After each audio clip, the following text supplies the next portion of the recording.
Go ahead, Dr. Jacques. Hi, my name is Andrew Jacques, and I'm one of the complex spine and peripheral nerve surgeons at the University of Alberta here in Edmonton, Canada.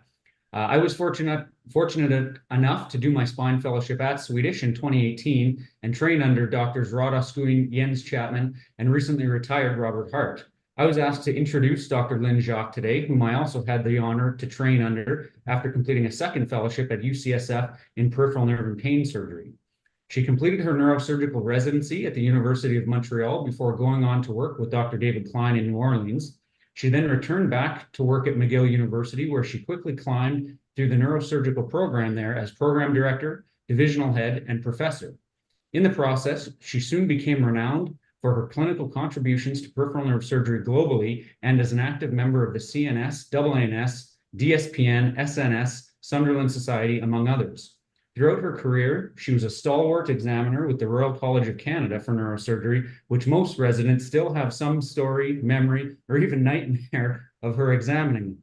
Personally, I first met her as a medical student when I was interviewing at McGill University, during which she grilled me on the intricacies of a complex spine case that I had said I had been involved in, and in French no less. She has never been one to shy away or back down from a challenge, no better exemplified by her mid-career move from Quebec to the University of California, San Francisco in 2014, where she was recruited to take over the peripheral nerve and pain program. This is where our paths crossed again when I applied and went on to complete my fellowship with her at UCSF, and where she is currently vice chair of the Department of Neurosurgery. It wasn't until that year that I truly understood and understand the extent of her peripheral nerve genius, but also what a kind and passionate individual she truly is. Since that time, I can honestly say that she has become one of my best friends, and certainly I wouldn't be where I am without her. Beyond work, she is an avid marathon runner, as well as hiker and dog enthusiast. She has hiked all around the world and conquered peaks such as Kilimanjaro, Elbrus, Aconcagua, Annapurna, Everest, among others, as well as numerous others in Ecuador and Bolivia. I cannot say enough great things about her, and without further delay, I'd like to welcome Dr. Lynn Jacques and her presentation entitled Advances in Peripheral Nerve Surgery. Andrew, thank you so much for this too kind introduction. Let me share my slide.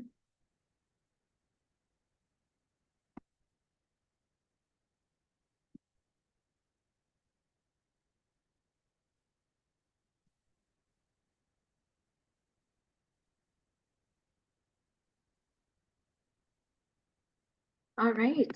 So this morning, I'm going to talk to you about the advances in peripheral nerve surgery.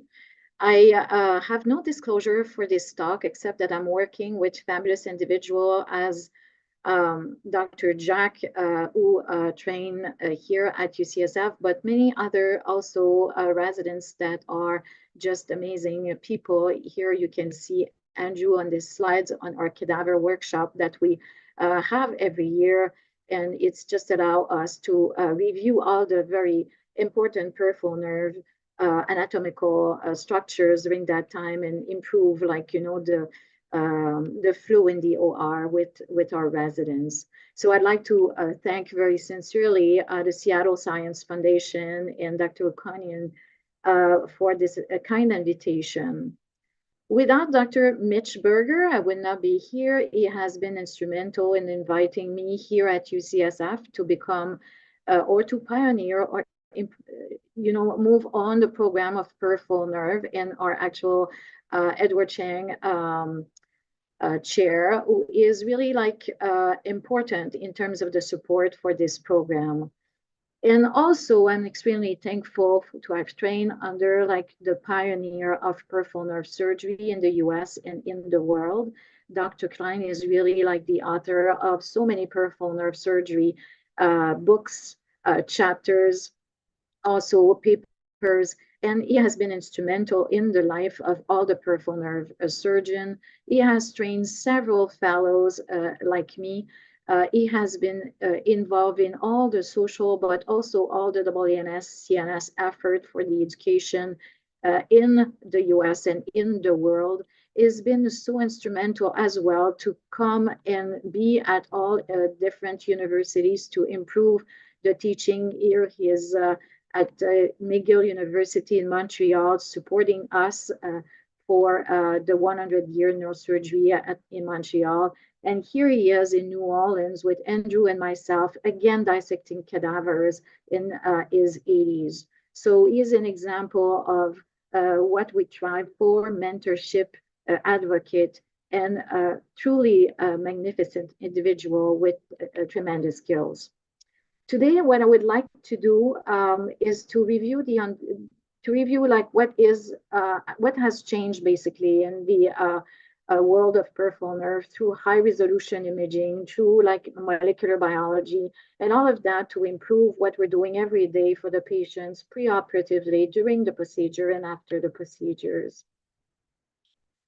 So in terms of how the images has changed the world of peripheral nerve surgery, as you all know, for the brain, the tractography has improved a lot the way that we're seeing nerves. It is exactly the same thing with peripheral nerve. Here you have access to the upper extremity where you can see the radial, medial, and all nerve. And in the calf, it's the same thing with the posterior tibial and the perineal nerve. Basically, what we are looking at is different modalities that will really improve what we're seeing, the fractional anisotropy, that really like give us an important information about the axonal degeneration and demyelinization, and the tractography that really estimates the neural tracts itself.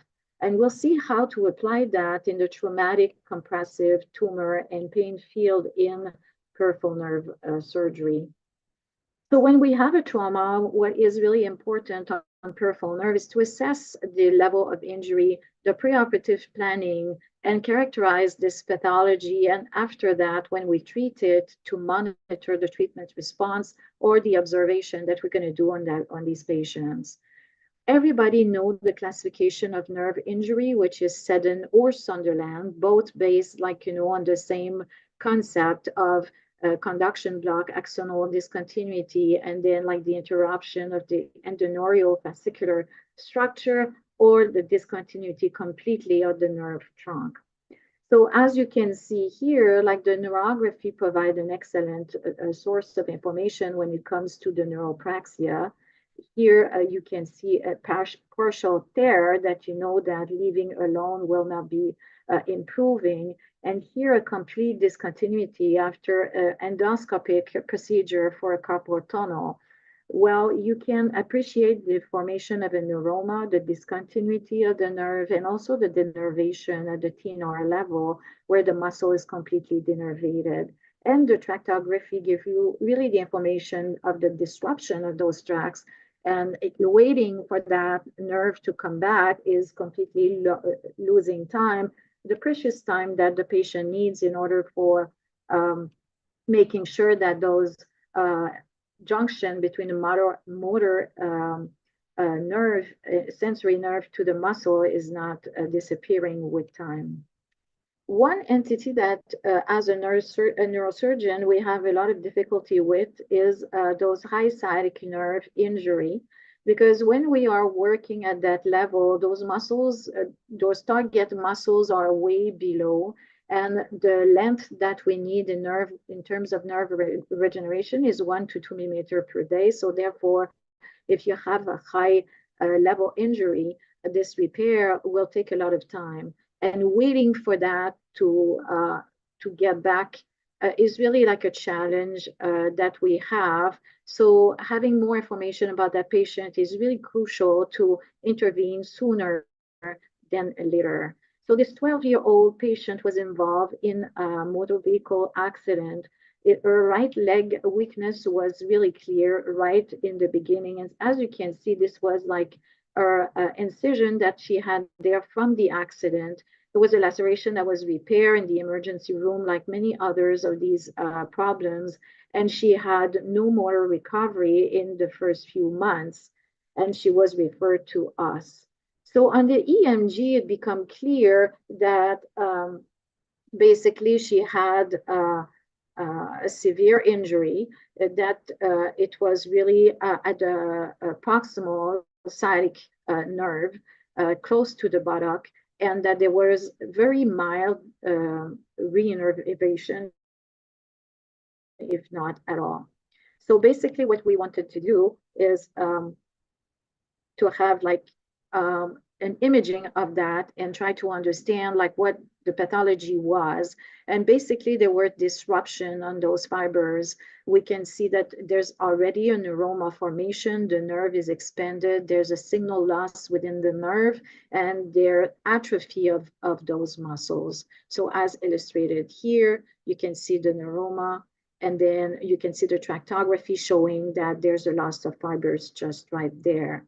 So basically, this level of sciatic nerve injury is a grade 4 on the Sunderland classification, and basically needs a repair. And that's how you need to evaluate this from both the history, the clinical, the also electrophysiology, and the MRI neurography. And with all those modalities, it's really like showing intraoperatively a correlation between these modalities and what we found. And we had to repair, trimming down the neuroma, removing the neuroma up to the fascicular structure, and interpose a sural nerve graft to repair that nerve.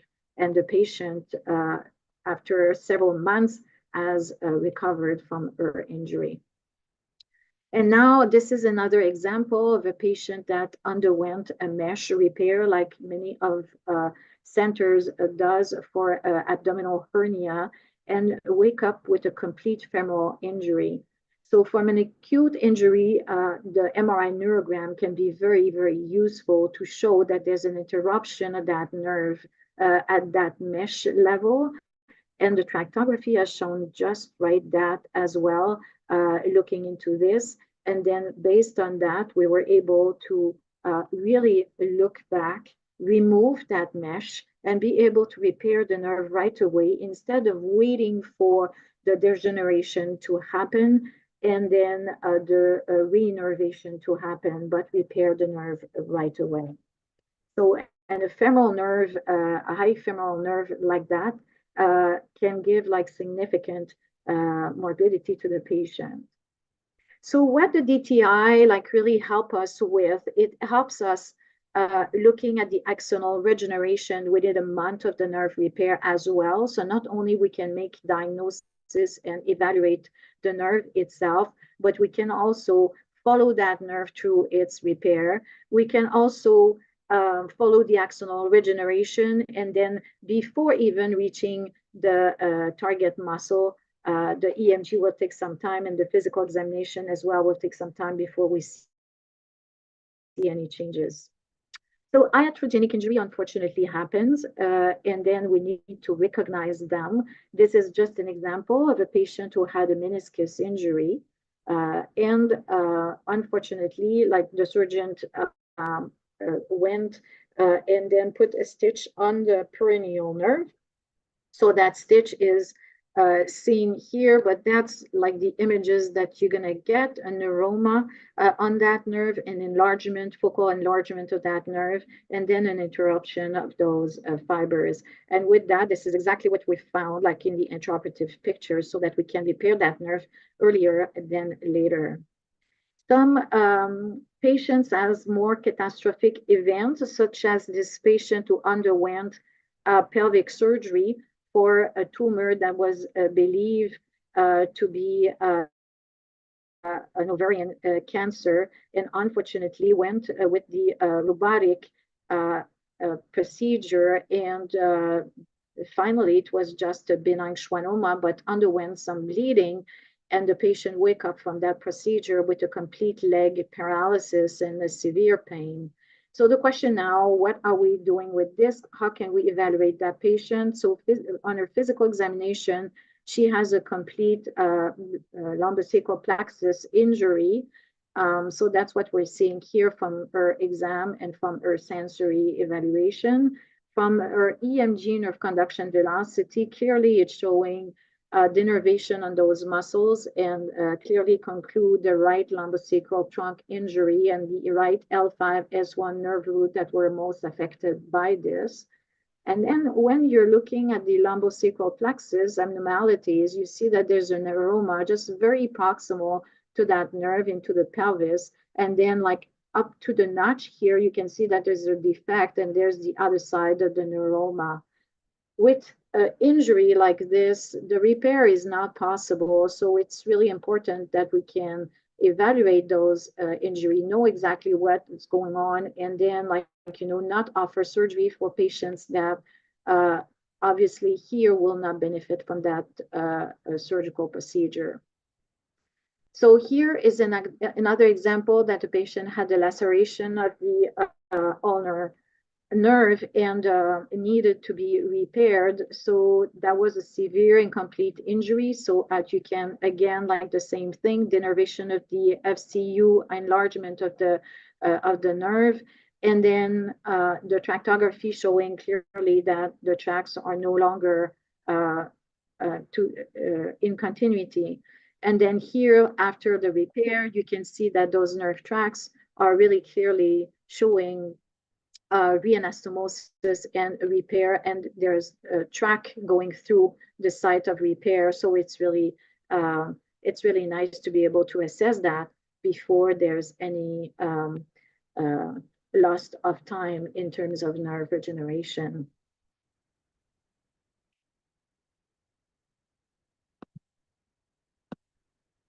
So here is another example where you can really appreciate, again, like, it was a spinning circular saw that really lacerated at the level of the knee, the popliteal fossa. The patient was seen in the emergency room. There were deficit of both nerve, division of the sciatic nerve, the peroneal and tibial, posterior tibial division, and the patient was completely out in terms of neurological function. And you can see again the denervation in the anterior and posterior compartment, as well as the tract that were no longer in continuity. And then you can appreciate here with the DTI again and the ADC values that there is a focal transection of this left common peroneal nerve. This nerve was repaired, and you can appreciate here that we can follow with those DTIs the nerve regeneration and the entire compartment with the nerve reinnervation that can be seen here on the MRI neurogram just right after 6 months post-repair. So that tool is extremely important, not to only to look into nerve injury, but to plan and also to be able at the end of the day to really follow our repair, make sure that the patient is recovering even before we can have an assessment from the physical and from the EMG standpoint of view. Now I'm going to switch on compressive trauma, which also are controversial and also difficult to assess sometimes with different type of imaging. So here is a 20-year-old example patient where he is a pitcher that is looking for scholarship with his all family in the office with numbness in the right hand when he pitched. And the pain is at the point that he's gonna be about to lose his scholarship. And it's difficult to assess exactly what's going on, and he feels that it's intermittent and there's issues that they cannot deal with it. When you're proceeding with your physical examination in details, you don't see very much, except the supraspinatus may be a little bit weak, and then the rest of the exam is really like not very significant. When you look at the brachial plexus, you can appreciate, like here you have C5, C6 with upper trunk, C7, and then C8, T1 with the lower trunk, and then going under the clavicle to the division anterior and posterior, and then this area at C8T1 that is really showing here some distortion. So basically there was at the posterior first rib, a callus, a previous fracture that was really intervening or with the course of that C8T1 lower trunk and medial cord level, and was really like, through the tractography interrupting on and off, like, the nerve and causing like this hand weakness. When we are looking at the ultrasound can be also very useful to look at these different modalities. And then with the ultrasound, it just confirms the aspect of the dynamic contribution to this phenomenon, where like the CAT1 nerve root, as well as the lower trunk, is being involved with the different motion of the patient when he's pitching. The other modalities that is really, the other problem that is really difficult to also assess is the piriformis syndrome. So I'm sure that all of the spine surgeon are being like, inundated with this type of a diagnostic where we're not sure exactly if the nerve is being involved in this. And there's different modalities that's going to be very helpful to determine if it's the case or not. So this is like an example of a 61-year-old woman with a right buttock, right posterior leg issues with pain 6 out of 10 in the distribution of the sciatic nerve for the last 5 years. And her lumbosacral spine is completely pristine. And what we really appreciate here is the splitting of the sciatic nerve. And with that is with the neurogram. And then when we are looking into with the ultrasound, we can see that basically not only that interfere with the compression of a sciatic nerve, but it could be also helping the patient with the treating options where we can inject Botox in those muscles to free up the nerve a little bit more. The other modality that is really important, especially for peroneal nerve, which we think it's a regular entrapment, could be like, associated with intra-articular branch that is bringing some synovial cysts into the nerve or outside the nerve and providing a foot drop in these patients. You can see denervation of the anterior compartment. You can see the increase in size of that peroneal nerve that is cystic in content. And here you can appreciate very nicely the common peroneal nerve with the synovium here that this intra-articular branch was bringing to that nerve and the dysfunction with the foot drop. So the surgery is no longer an entrapment type of procedure where you decompress the nerve from the fascia, the head, or the fibula, but rather looking to find this intra-articular branch and interrupting that to really make sure that there's no recurrence of that pathology. So it's a very different procedure. So the neurogram is really helping making that diagnosis. The ultrasound can do that, but not with so much precision. Now I'm going to move on the peripheral nerve tumor, how we assess that. It's really important to have a differential diagnosis in mind.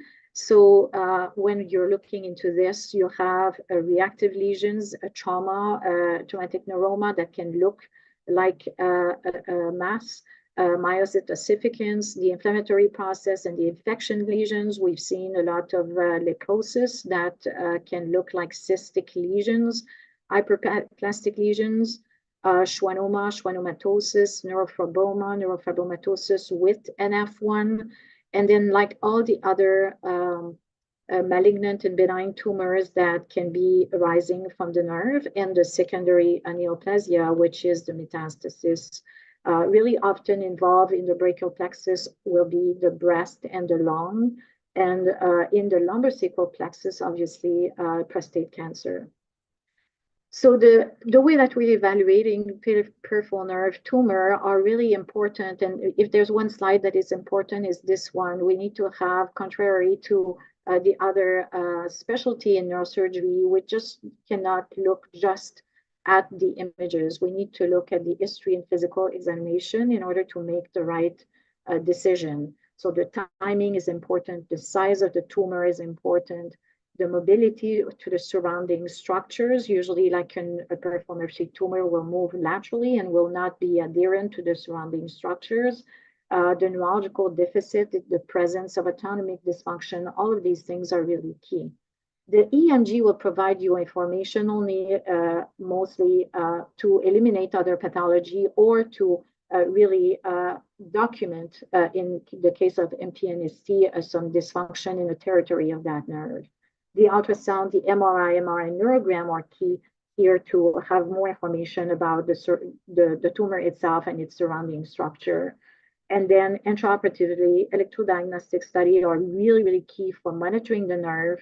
So the motor evoked potential, somatosomatic evoked potential, the EMG, and the mapping of that tumor is really key to make sure that we preserve nerve tissue as much as possible. The ultrasound and the Doppler can help you as well to preserve function for these patients. Peripheral nerve sheath tumor schwannoma are probably like the most common neoplastic lesion of the peripheral nerve system. It involves the extremity in 32-33%, usually present with a painless mass, neuropathic pain in most instances. It's mobile, like I said, laterally. The tunnel would be in the distribution of that nerve, and most of the time, the deficit of the EMG is really, really limited. So here, what you're saying, basically, it's the tumor itself. The tumor is arising from a small fascicle most of the time, and that's what you're seeing here. And we're able to peel off that tumor by, like, really mapping that tumor and opening that nerve like a book, and then enucleate that tumor very safely in preserving the nerve. The ultrasound will show some mouse tail sign that is pathognomonic in the schwannoma situation. The target sign in the MRI will be present nearly at 80% of the cases. The ISO and hyperintense compared to the muscle on T1 weighted images will be present as well. So those will be the characteristic of the schwannoma. So from the MRI neurogram features, really what we're going to look at is really the target sign, the fascicular sign, the tail signs, and the absence of restricted ADC values. So those will be like the signs that you're going to look on the neurogram to really make the diagnosis of schwannoma, benign schwannoma, or neurofibroma. And of course, you need to really evaluate if there's a history of NF1 and F2 and schwannomatosis in the family or with the patient. Atypical PNST can be also present, so you will not have that target sign. Usually those tumors will be larger and will be in present or not of the NF1 history, and also the PET scan will be higher up.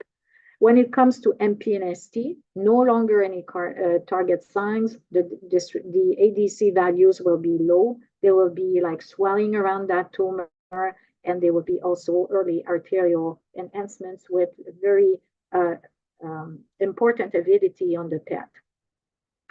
And you have all those lymphoma, metastatic disease, and then the other type of lesions that you can see. Again, the ADC will be very valuable, and the PET scan as well. So the correlation between the two will be very important. So here is an example of the split sign that you can see here that is depicted, a well-defined tumor by a layer of fat in T1 WE. The target sign that you can see here, that is really reflecting the nature of the schwannoma with Anthony A and Anthony B. So you can see that here, Anthony A and Anthony B, and the different pathology with a neurofibroma. More and more what we're seeing right now, it's a mixture, an hybrid situation with schwannoma and neurofibroma in the same pathology. So the images can be looking differently. Then we have the fascicular structure sign, so that is being seen on the T2W weighted images that suggests like, a ring type of lesion in the fascicular structure of that nerve, or the tail sign, as you can see very nicely here with the architecture of that nerve. And once again, the ADC value will be helpful to determine the diffusion of that nerve tumor, and then like the tractography will help to identify the different structure of that nerve. Like here, you have the sciatic dividing into perineal and posterior tibial images. So it gives you like very interesting images to better understand before surgery what you're dealing with and prepare your surgery accordingly. So there is different evaluation from the MRI neurography and really the correlation between the regular MRI and the MRI neurography. And as you can see here, the quality of the images in terms of the relationship between the nerve and the tumor are really important, and especially in the lumbosacral plexus, where you really want to know which nerve root the tumor is arising from. And there is even now a 3D type of reconstruction images of the nerve that can really illustrate from which nerve is the tumor rising, and the conversation with your patient and estimated the risk of that procedure can be very important. So therefore, these images like really help you to help the patient understanding a little bit more where the tumor is located and what type of risk there is involved by removing those tumors. So here again, what you're seeing is the MRI neurogram with the lumbosacral plexus, with the nerves surrounding into the L4, L5 lesion. You can see the tractography where the normal fascicular structure of the nerve is located. And here, like intraoperative correlation of these nerve fibers, where the femoral nerve is here, where the L5 nerve root is there, and when we can remove that tumor by really moving laterally and preserving those nerves, both with a combination of intraoperative electrophysiology, where we map the tumor, we preserve the nerve root, where we do have EMG in continuous, and we can really assess all those nerve during the procedure. So here is an example of a tumor in the sciatic nerve. You can see again the tail sign, you can see the tractography, the ADC values are compatible with a benign tumor. So it's really reassuring to have images like that.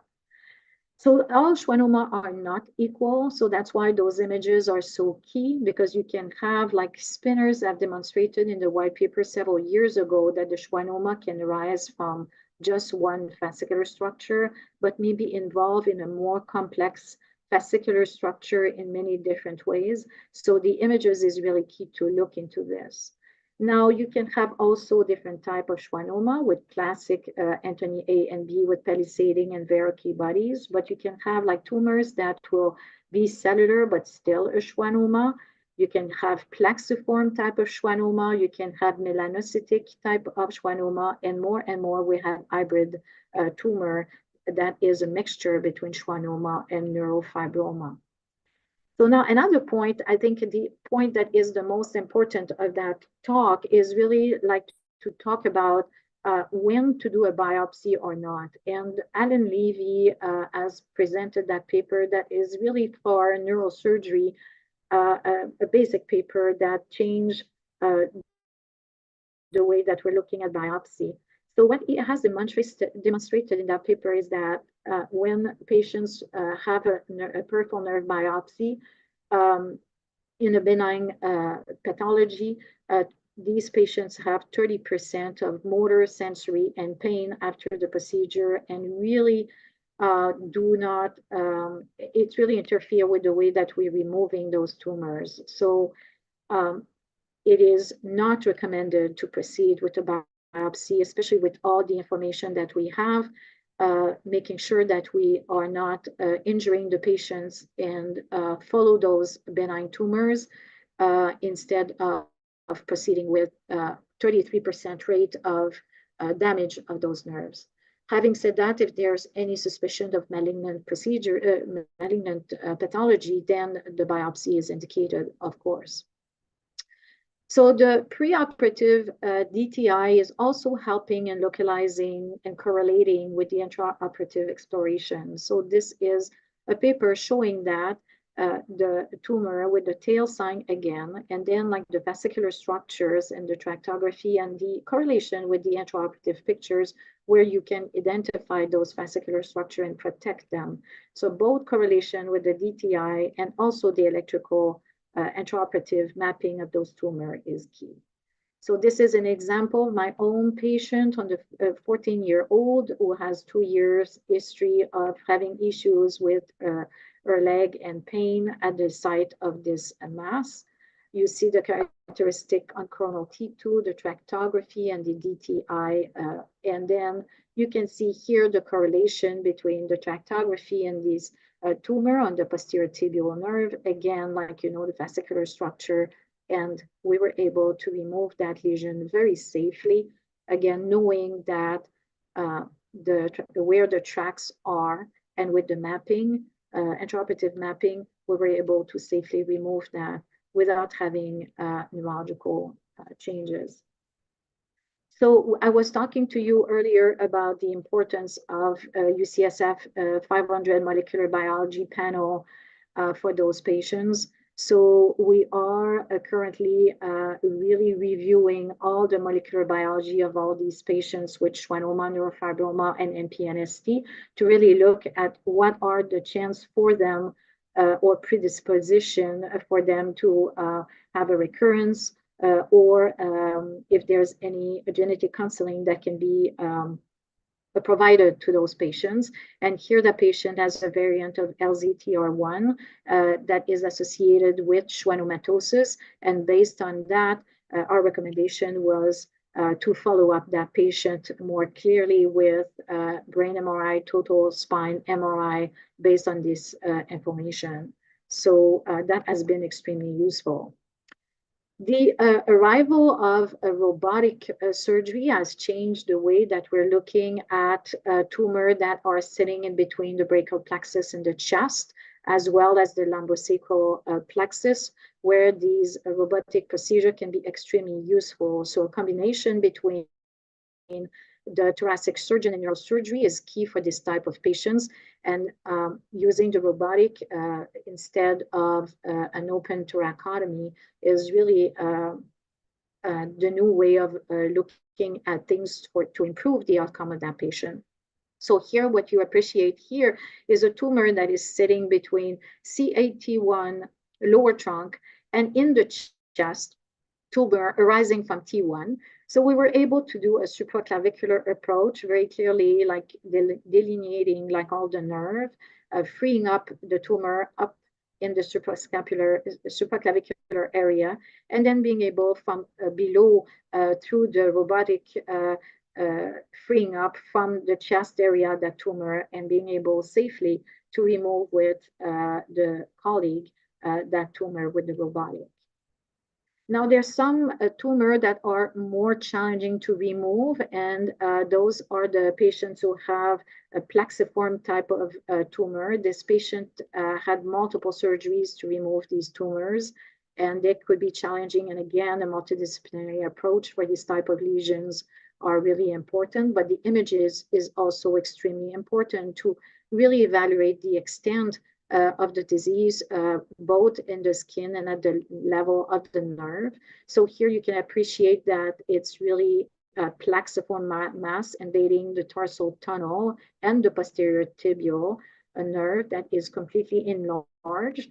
So the best way to deal with these lesions is to avoid completely surgery, but when you have no choice because the patient is no longer able to walk, the best option might be to protect the nerve. Obviously, here you can see the posterior tibial that in its division in medial plantar, lateral plantar, and calcaneal branch to protect all of this.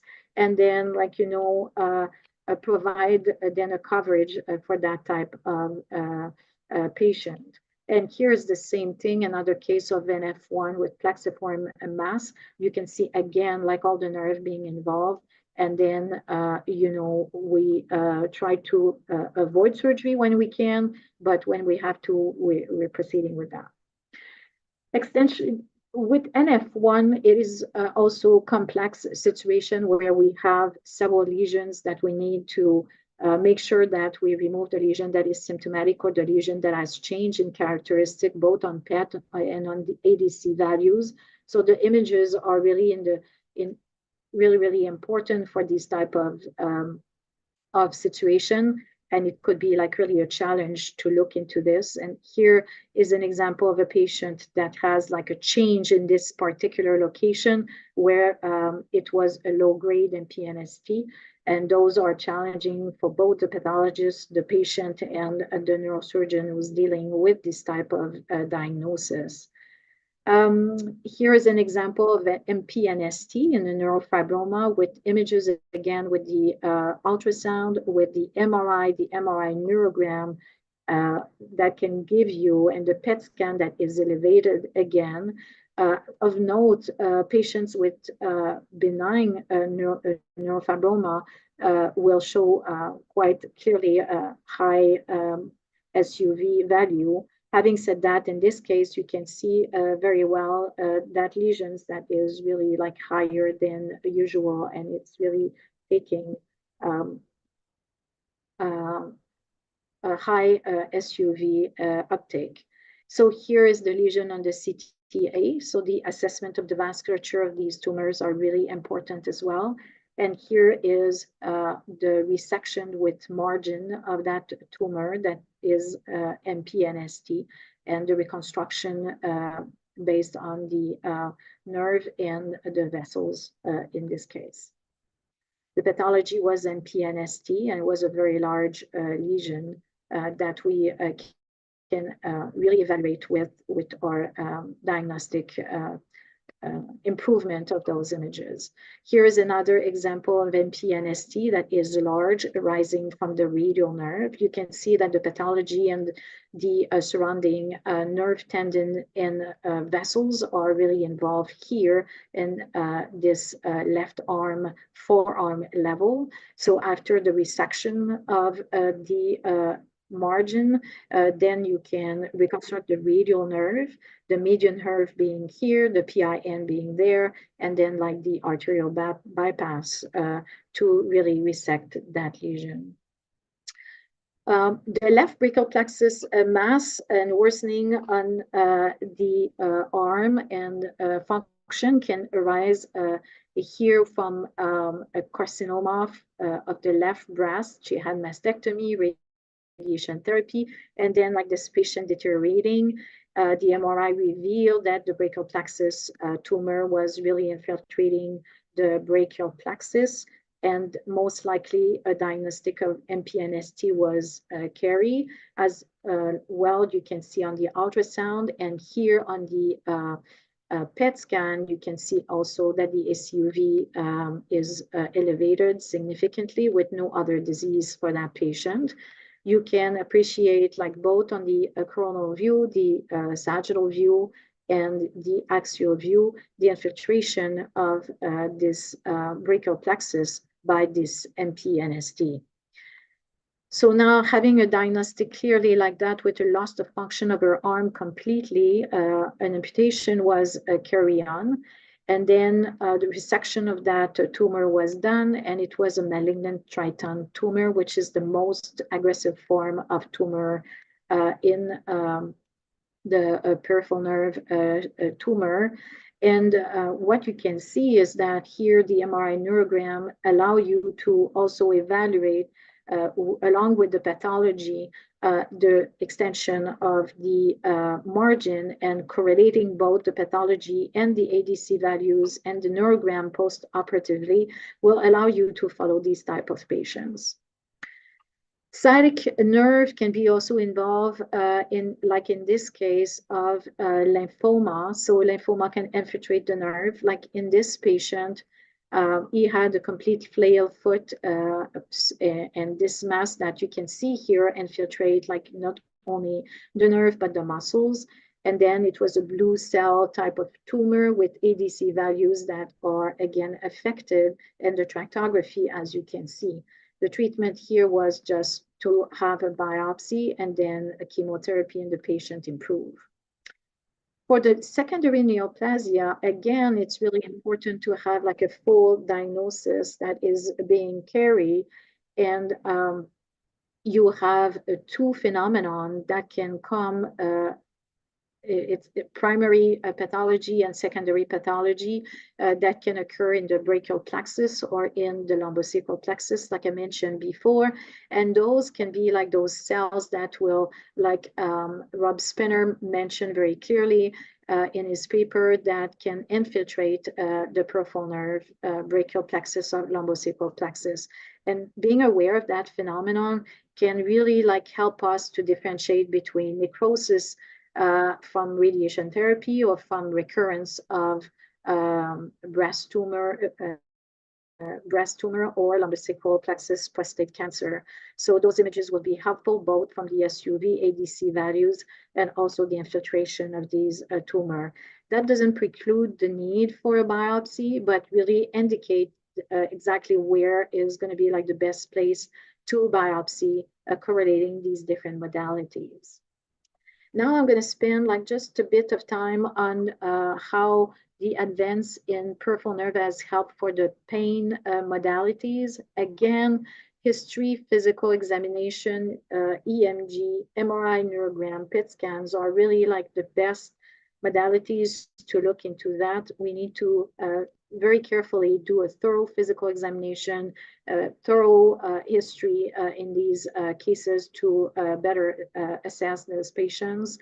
The collaboration between pain physician and neurosurgeon are really key.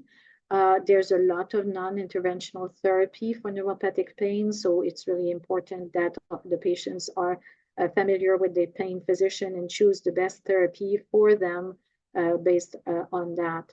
There are surgical options that I would review here: decompression, transposition, nerve repair, nerve transfer, neurectomy, when we proceed with TMR, neuromodulation, and more ablative procedure that are the DRES, dorsal root entry zone procedure, especially for those patients who have evasive or avulsion of the brachial plexus.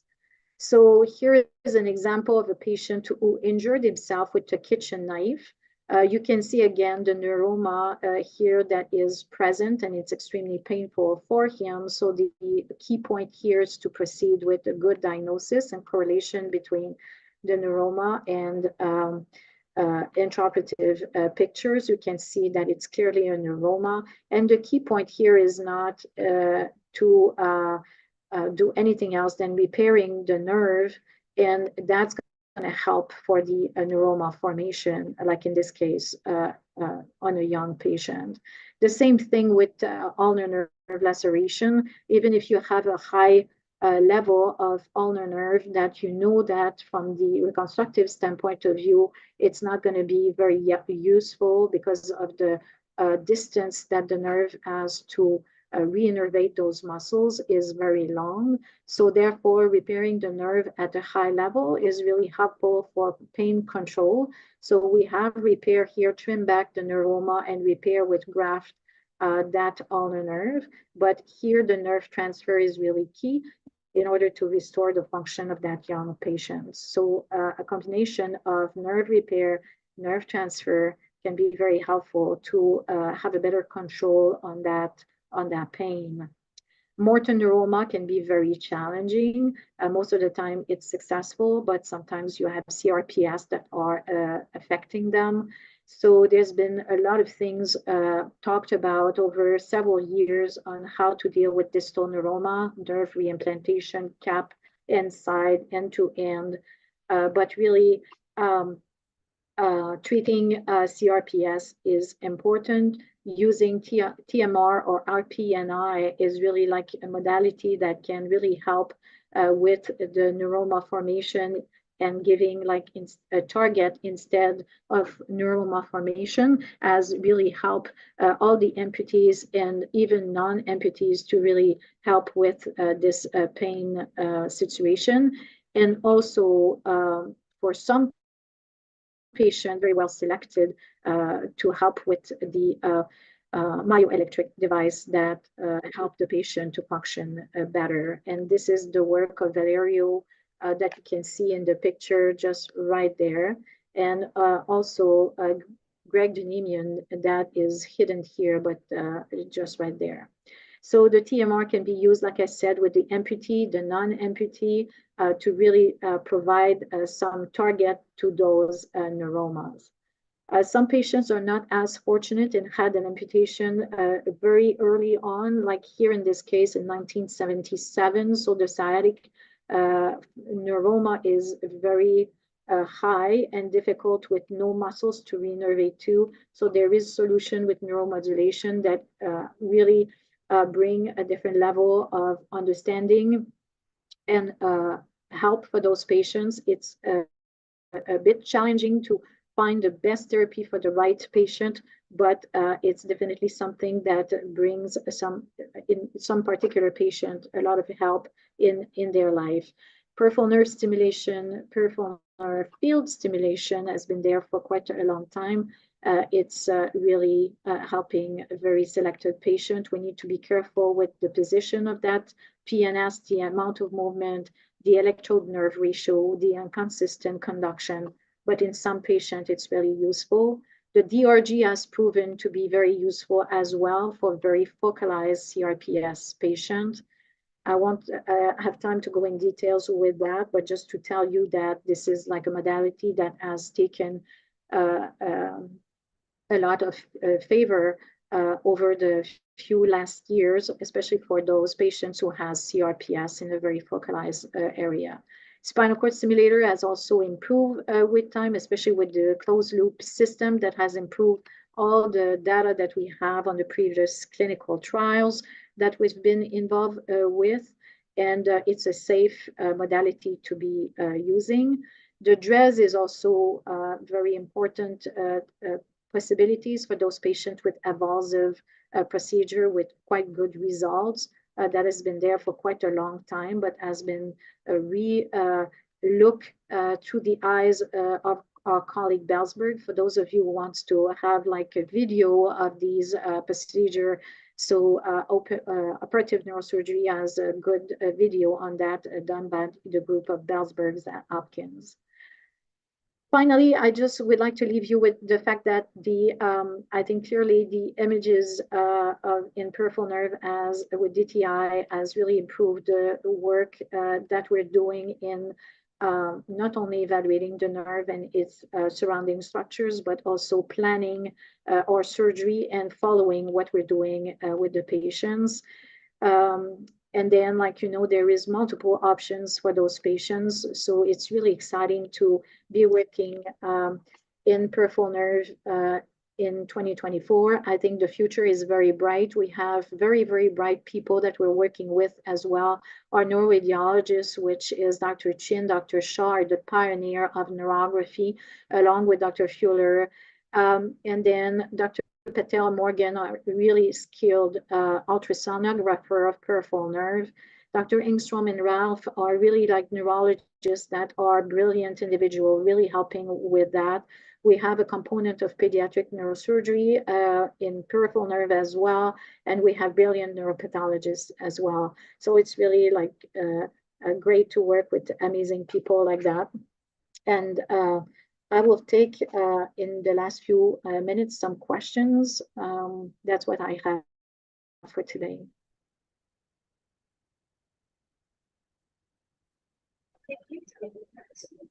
Dr. Lines, this is Rod Escuian. That was a terrific talk.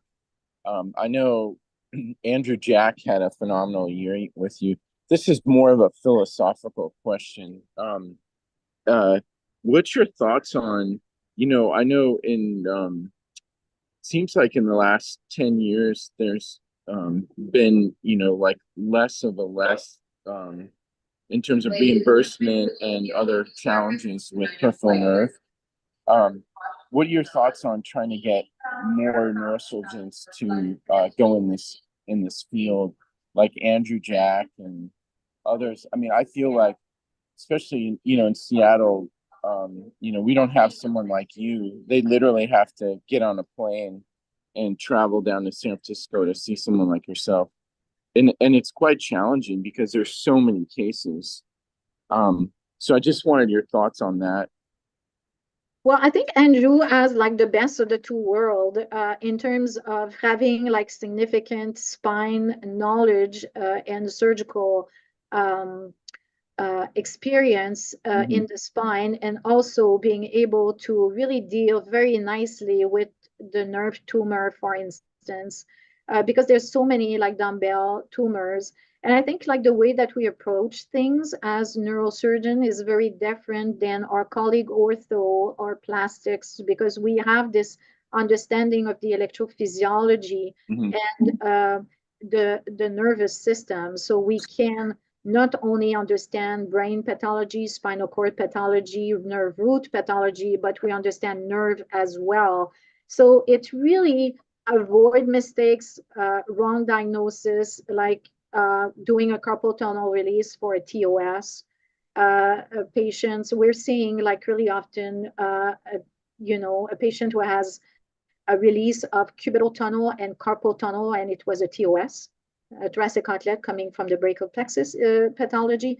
So it's really important, I think, that neurosurgery get involved more and more, understanding that the nerve are part of the nervous system. And as a neurosurgeon, our duty is to understand not only brain and spinal cord, but nerve root and nerve. And I think like choosing to do peripheral nerve along with spine, it's a very smart move. We have here a fellow that has chosen to do functional, which is really doing the epilepsy work and also like the DBS along with peripheral nerve. So there is individuals that are doing a cool neurosurgery procedures, like fellowship, and I think these things will come more and more as we move on, like to have a specialty like that and being able to handle those cases. I think it's really, really important for the patients.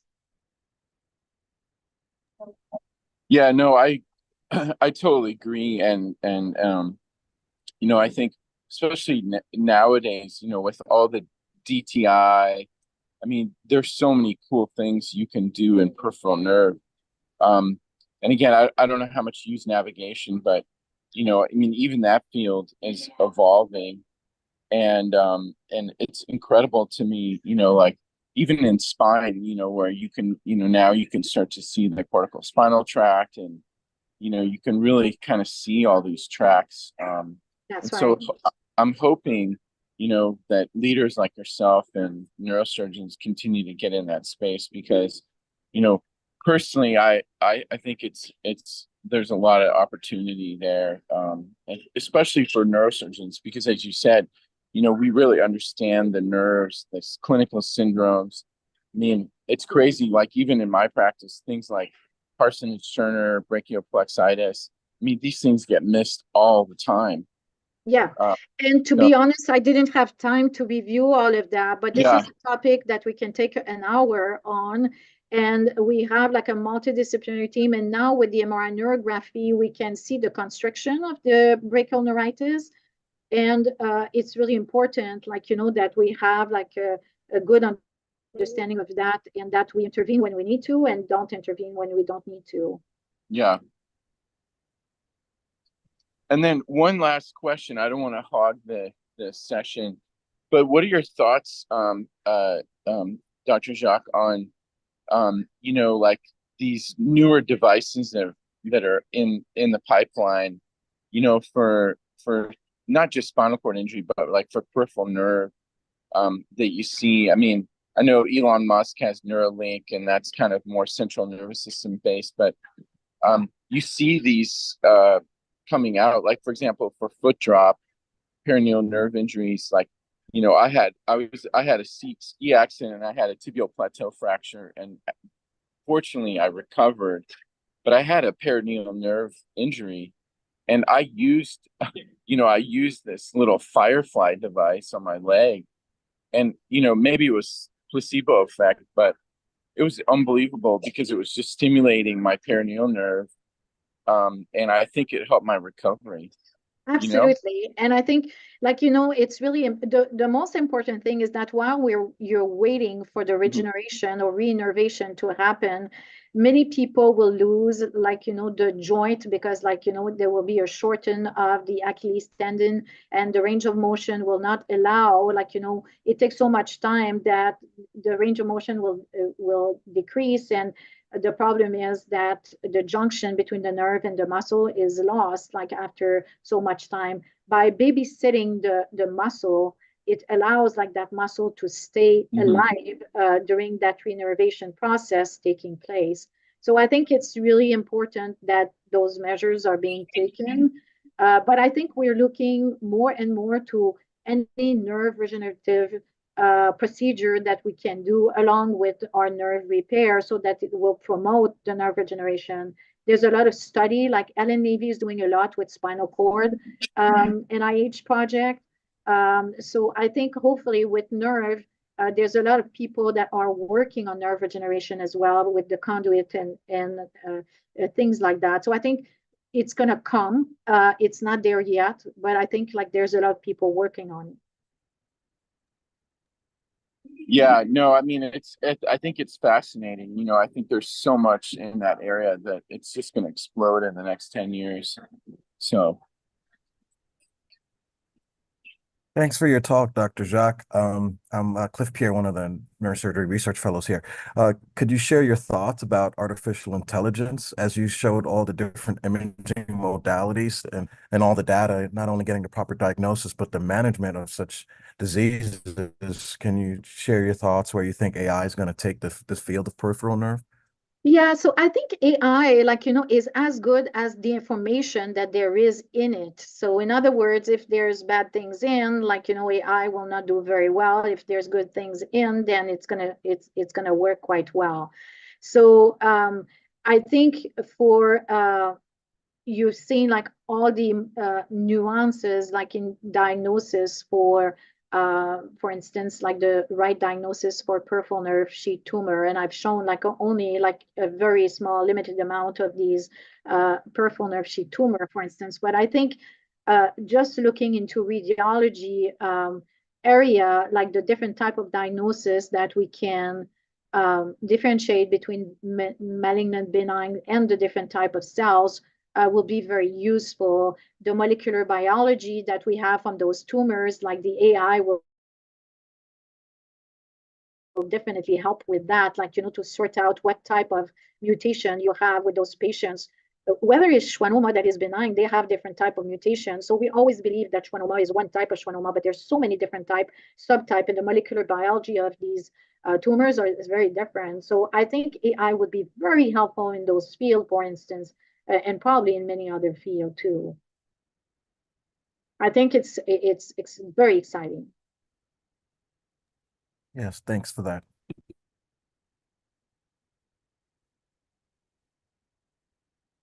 Any other questions? Well, I would like to thank you